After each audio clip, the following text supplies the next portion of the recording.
गांव के एक छोटे से घर में कमला देवी अपने बेटे रमेश के साथ रहती थीं।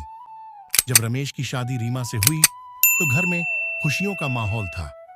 रीमा पढ़ी लिखी और खुले विचारों वाली लड़की थी, जबकि कमला देवी पारंपरिक विचारों की महिला थीं।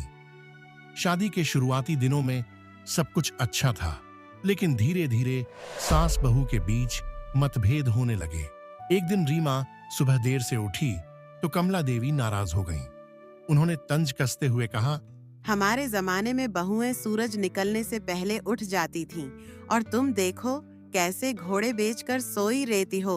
रीमा को यह बात बुरी लगी, लेकिन उसने कुछ नहीं कहा। धीरे धीरे छोटी छोटी बातों में पर दोनों के बीच बेहस होने लगी। रीमा को लगने लगा कि उसकी सास उसे समझना ही नहीं चाहती।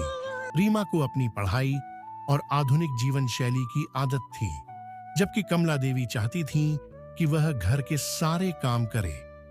एक दिन रीमा ने चाय बनाते समय कहा, माँ जी, क्या हमें भी चाय में कम चीनी डालनी चाहिए या ज्यादा डालनी चाहिए?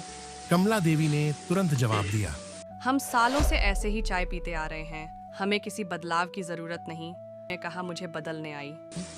माँ जी, मुझे अपनाएगी। इस तरह दोनों के विचार अक्सर टकरा जाते हैं। रमेश को सास बहू के झगड़ों के बीच फंसा हुआ महसूस होने लगा। जब भी दोनों के बीच बहस होती, वह चुपचाप सुनता रहता। कभी कभी रीमा शिकायत करती, आपकी माँ मुझसे बहुत सख्ती से पेश आती है। और कभी कभी कमला देवी कहती, तुम्हारी पत्नी मेरी इज्जत नहीं करती। रमेश के लिए यह स्थिति बहुत कठिन हो गई थी। एक दिन रीमा ने देखा कि कमला देवी बिना किसी से शिकायत किए पूरा दिन घर के कामों में व्यस्त रहती हैं। उसने सोचा, शायद माँ जी के लिए घर चलाना आसान नहीं है। उसी शाम उसने अपनी सास से कहा, माँ जी, आप बहुत मेहनत करती हैं, कभी आराम भी कर लिया कीजिए। कमला देवी को पहली बार महसूस हुआ कि रीमा भी उनकी चिंता करती है। अब रीमा और कमला देवी एक दूसरे को समझने की कोशिश करने लगी। रीमा ने सास से पुराने समय की कहानियां सुनी और उनकी पसंद नापसंद को जानने की कोशिश की। कमला देवी ने भी महसूस किया कि रीमा बुरी नहीं है, बस उसका सोचने का तरीका अलग है। दोनों के बीच रिश्ता धीरे धीरे मधुर होने लगा। एक दिन रीमा ने अपनी सास को उनके जन्मदिन पर एक सुंदर साड़ी दी। कमला देवी ने आश्चर्य से पूछा, तुम्हें याद था कि आज मेरा जन्मदिन है? रीमा मुस्कुराई और बोली, आप तो मेरी माँ जैसी हैं, भला मैं कैसे भूल सकती थी। यह सुनकर कमला देवी की आंखें नम हो गईं। अब उन्हें महसूस हुआ कि रीमा सच में उनकी बहू नहीं, बेटी जैसी है। अब रीमा और कमला देवी साथ में किचन में काम करने लगीं।